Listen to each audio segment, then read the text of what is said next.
بسم اللہ الرحمن الرحیم نحمدہ ونصلی علی رسولہ الکریم اما بعد۔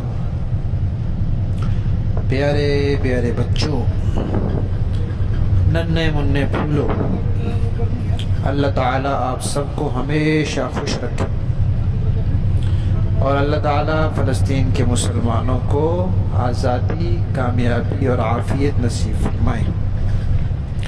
الاحسان اکیڈمی والے چچا کی طرف سے السلام علیکم ورحمۃ اللہ وبرکاتہ۔ پیارے بچوں، آج ہماری کہانی کا عنوان ہے جنوں نے سنا قرآن۔ پیارے بچوں، نبی پاک صلی اللہ علیہ وسلم سے پہلے اللہ تعالیٰ کی طرف سے جنات کو اجازت ہوتی تھی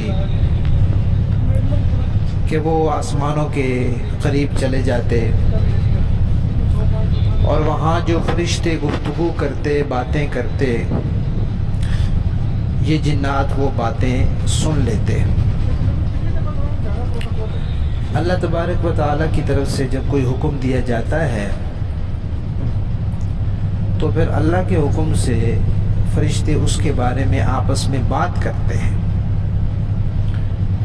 تو پھر یہ جنات وہاں سے وہ باتیں سن لیتے تھے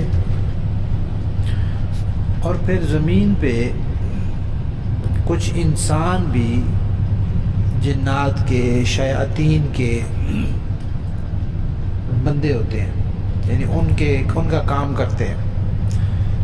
شیطانوں کا کام ہوتا ہے لوگوں کو اللہ تعالیٰ سے، دین سے دور کرنا، نیکی سے دور کرنا، تو وہ لوگ بھی یہی کام کرتے ہیں۔ تو ان میں کچھ نجومی ہوتے ہیں، جو کوئی ہاتھ کی لکیریں دیکھنے والا ہوتا ہے، کوئی ستارے دیکھنے والا ہوتا ہے، جی کہ آپ کا ستارہ کیا کہتا ہے، کوئی کہتا ہے جی آپ کا ہفتہ کیسے گزرے گا، اس طرح کی باتیں۔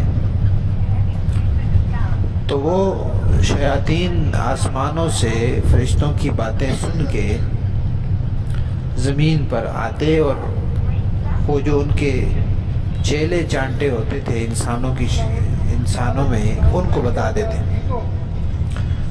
پھر وہ چیلے چانٹے لوگوں کو وہ بات بتاتے، وہ بات تو سچی ہوتی تھی کہ اللہ تعالیٰ کی طرف سے کوئی فیصلہ ہو گیا، بارش ہونی ہے یا یہ کوئی کام ہونا ہے، تو اس کے ساتھ وہ پھر کئی سارے جھوٹ ملا دیتے۔ اب جب وہ بات سچی ثابت ہو جاتی تو لوگ کہتے واہ، اس نجومی نے یہ بات بتائی تھی کہ فلاں دن سورج نہیں نکلے گا، تو یہ تو نہیں نکلا، اس نے تو صحیح کہا تھا۔ فلاں دن بارش ہوگی، وہ تو بارش ہو گئی، وہ تو صحیح کہا تھا اس نے۔ فلاں دن یہ ہوگا، وہ ہوگا، اس نے بالکل صحیح کہا تھا۔ تو اس بات کی وجہ سے لوگ اس کی باقی جھوٹی باتوں کو بھی سچا سمجھ لیتے، تو اس طرح پھر لوگوں کے عقیدے خراب ہوتے، لوگ اللہ تعالیٰ کو ناراض کرتے، شیطان کو خوش کرتے، کفر والے، شرک والے عقیدے اپناتے تھے۔ تو یہ ایسا ہوتا کیوں تھا؟ اس لیے کہ لوگ دینی تعلیم حاصل نہیں کرتے تھے۔ اگر وہ دینی تعلیم حاصل کرتے ہوں تو ان کو پہلے سے ہی پتہ ہو کہ بھئی یہ جو نجومی ہوتے ہیں، یہ جو ستارے دیکھنے والے ہوتے ہیں، یہ ہاتھ کی لکیریں دیکھنے والے ہوتے ہیں، یہ سب فضول ہوتے ہیں۔ نبی پاک صلی اللہ علیہ وسلم نے ان کے پاس جانے سے ہی منع کیا ہے، تو وہ ان کے پاس کبھی جائیں ہی نہ، ان کی الٹی باتیں سنیں ہی نہیں، تو ان کے عقیدے خراب ہی نہ ہوں۔ انہوں نے دینی تعلیم نہیں سیکھی، مسئلہ نہیں معلوم کیا، وہ ان کے پاس گئے، انہوں نے الٹی بات کی، لوگوں نے سیکھ لی، تو عقیدہ خراب ہو گیا۔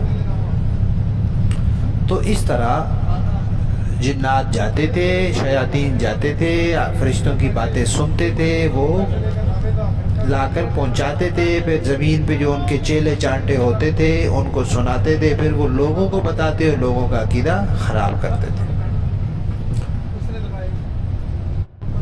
پھر جب نبی پاک صلی اللہ علیہ وسلم تشریف لے آئے تو پھر کیا ہوا؟ پھر انشاءاللہ ہم کہانی کے اگلے حصے میں سنیں گے۔ ہماری کہانی جنوں نے سنا قرآن، اس کا پہلا حصہ ختم۔